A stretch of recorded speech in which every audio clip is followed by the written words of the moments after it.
Defense Secretary Pete Hegseth and General Dan Caine have held a Pentagon news conference to respond to an early leaked intelligence report claiming that Trump's strikes in Iran had failed and likely only put the country back mere months.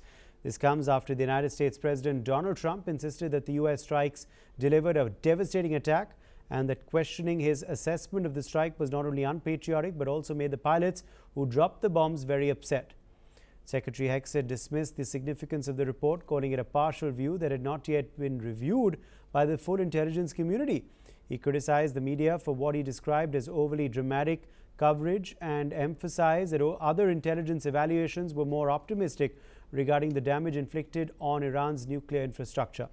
General Caine shifted focus to Iran's retaliatory strike on Udeid Air Base in Qatar. He highlighted the efforts of 44 American service members stationed there during what he described as the largest single Patriot missile engagement in U.S. history.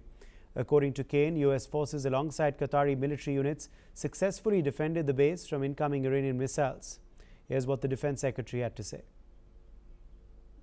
Fake news, CNN, MSNBC, or the New York Times, there's been fawning coverage of a preliminary assessment. I've had a chance to read it.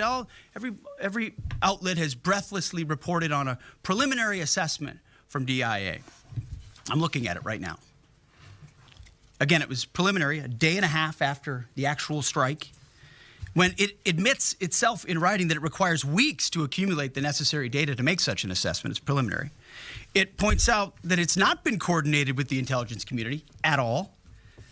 There's low confidence in this particular report.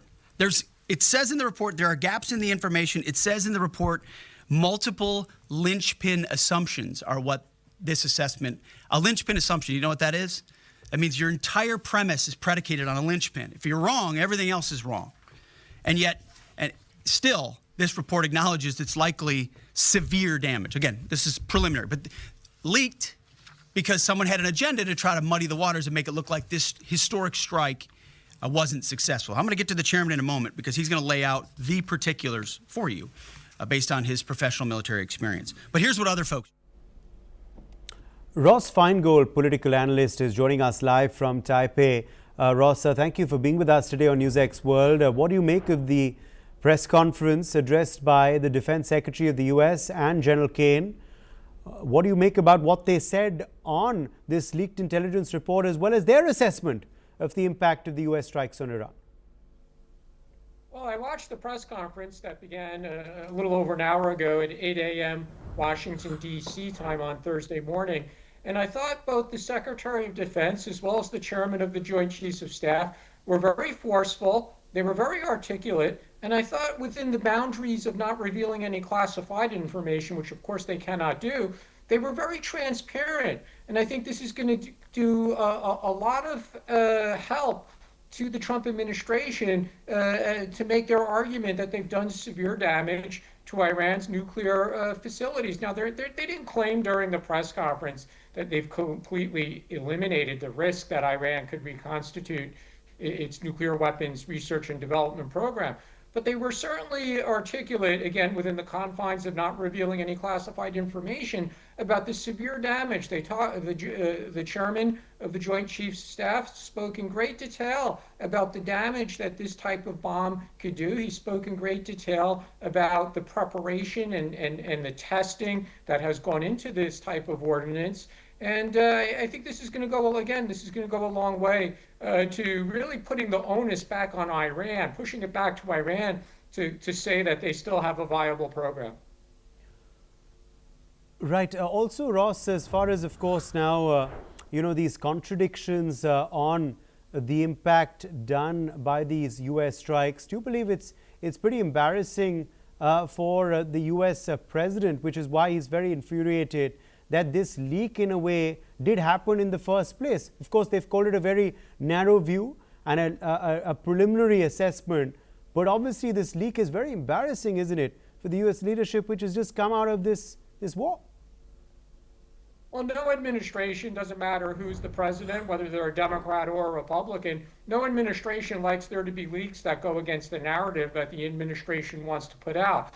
And clearly that happened in this case, that President Trump said that the nuclear facility at Fordow was obliterated. And then there was a very preliminary assessment that seemed to reach a different conclusion. But again, the key word, and Secretary Hegseth talked about that in the press conference just now, the key word is that was a preliminary assessment. And it's still early days for the intelligence community, which has a number of different organizations, that they all have to make their own assessments, which will be issued in the coming days and weeks. But again, I think this press conference went a long way to explaining to not just the American people, but the world, that there was severe damage to Iran's nuclear facilities.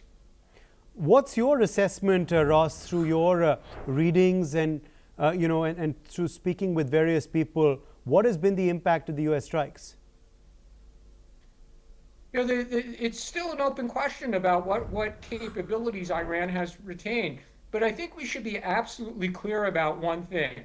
If Iran still has the ability to research and develop nuclear weapons, there will be subsequent action, whether that's from the United States or from Israel, whether that's targeting facilities, or in the case of Israel, it's been very successful in targeting the nuclear scientists.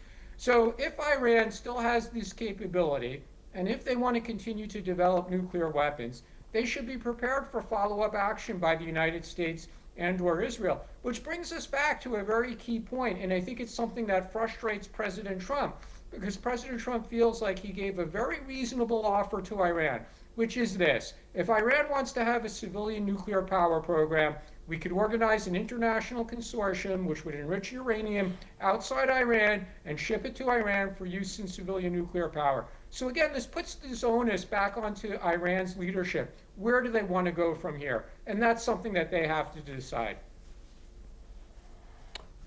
Absolutely. Also, I have to, of course, ask you, Ross, about the IAEA's assessment as well.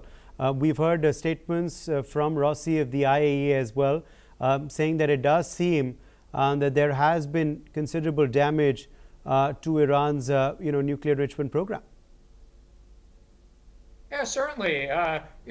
Rossi has to remain neutral. He's not meant to be a partisan player or take sides in the international disputes over Iran's nuclear program. But he's just telling the truth, that it's clear there's been severe damage to Iran's nuclear facilities. Nobody is doubting that. I mean, I think the doubts are whether or not President Trump's use of the word obliterated is an accurate term to describe what's transpired. And maybe it is, maybe it's not. I think we have to wait for further assessments. But what the IAEA wants most of all is the same thing that the United States or Israel want, and that is that Iran doesn't hide a secret nuclear weapons development program. And if Iran is serious about using nuclear energy for civilian purposes only, that it reaches a deal with the United States as well as the other parties to the original JCPOA. All right, Ross Feingold, thank you for joining us with your perspective on that story. Meanwhile, Iran's Supreme Leader